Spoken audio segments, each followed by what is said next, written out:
La centrale nucléaire de toutes les grandes idées, c'était ici. Wow. Malheureusement, c'est ici qu'il a été assassiné. Ils ont enterré Sankara, mais de dehors, tu vois son dos. Et ça, c'est son sang qui coulait. Ça, tout ça, les gens sont arrêtés dans le sang. Est-ce qu'on pourrait savoir qu'il fallait manipuler l'arme? Il faut tuer. Burkina Faso, il ne pouvait pas gouverner ça. Il fallait qu'il tue.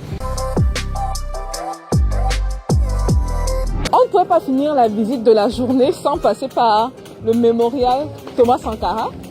On va y aller, on va faire un tour. Pour ceux qui ne le savent pas, à l'époque, j'étais venue ici il y a quelques années, la tombe de Thomas Sankara était délaissée, avec des herbes un peu partout, très délaissée. Je me rappelle même que j'avais fait une photo. Si je la retrouve, je vais la poster quelque part. J'étais un peu choquée de voir ça. Et c'est un honneur de réaliser que nos héros internationaux, nos héros africains, en fait, ont finalement l'attention qu'ils méritent. Donc on va faire le tour rapidement du mémorial. Est-ce qu'on y va? Ceux qui vont venir, il faut d'abord que vous obteniez un ticket. On va prendre un ticket pour l'équipe. On va vous dire combien ça coûte. Et puis avec le ticket, on pourra rentrer justement dans le mémorial. Donc 2 6 000. Maintenant, vous rajoutez pour eux 2.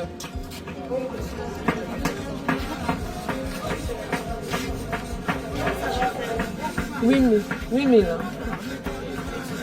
Donc en fait, pour ceux qui sont de l'UMOA, l'Afrique de l'Ouest, c'est 2 000 chacun. Ceux qui sont de l'AES, 1 000 chacun l'entrée. Et ceux qui ne sont pas de ces, les visiteurs nationaux, non, les visiteurs à l'extérieur de l'UMOA, c'est 3 000. Ah, il faut penser aux Africains. Ah, bien. Nous allons commencer par la statue. Ils viennent de mettre les vernis, donc on ne peut pas monter, maintenant néanmoins. Après, vous pouvez arrêter devant pour faire des photos. Voilà. Donc, on commence par la statue. Il y a ce qu'on appelle le mur thématique derrière. Là où on a retracé l'histoire de la Révolution à travers les citations de Thomas Sankara, mais aussi à travers des images qui marquent encore la combativité des hommes de l'époque. Donc, après là-bas, nous allons nous y rendre. Là où il a été assassiné, on appelle ça le bâtiment Burkina Faso. Ah, c'est Et ici, donc, c'est hein? là-bas, oui, c'est exactement ici. On va même voir son bureau.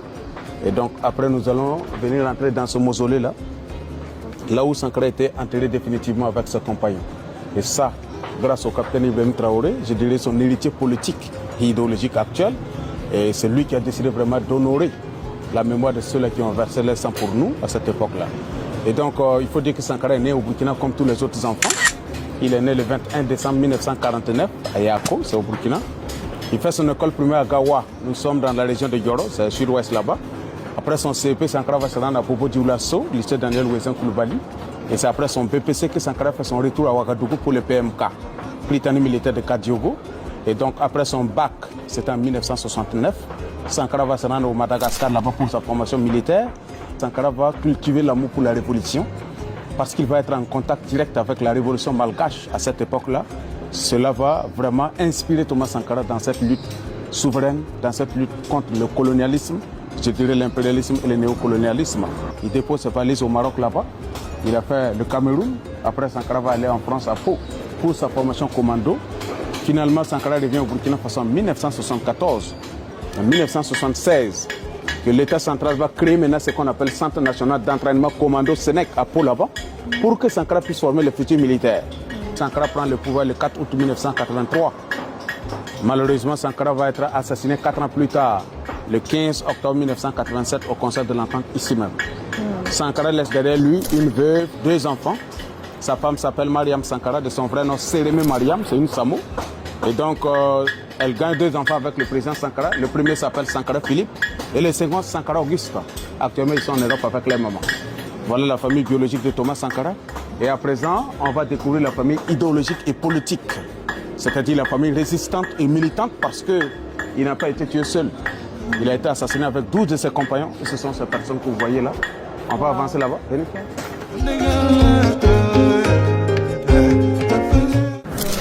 Ce sont ceux qui étaient censés de s'asseoir avec Thomas Sankara dans ce bâtiment-là pour accoucher cette belle idée qui était la mise en place d'un parti unique avant-garde.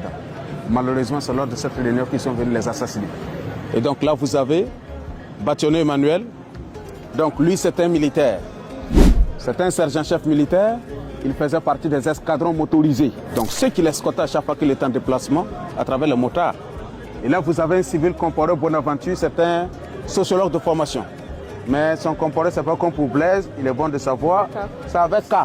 Lui, c'est un mangeur d'arachide, c'est pas grave. Bissa. Il fait ses études en France à l'époque, sociologie. Il obtient sa maîtrise à l'université de Lille 2, c'est en France là-bas. Il revient au Burkina Faso en 1986. Et bien arrivé, il va se jeter dans la danse de la révolution. Sankara finit par le nommer comme étant le conseiller social. Et donc c'est lui qui était aussi l'un des responsables de la mobilisation sous la révolution. Malheureusement, un an à peine sa venue au Burkina Faso, ils seront tous assassinés. Et là, vous avez Somta, c'est un militaire caporal. Ce monsieur-là, c'est le chauffeur principal, sinon le chauffeur par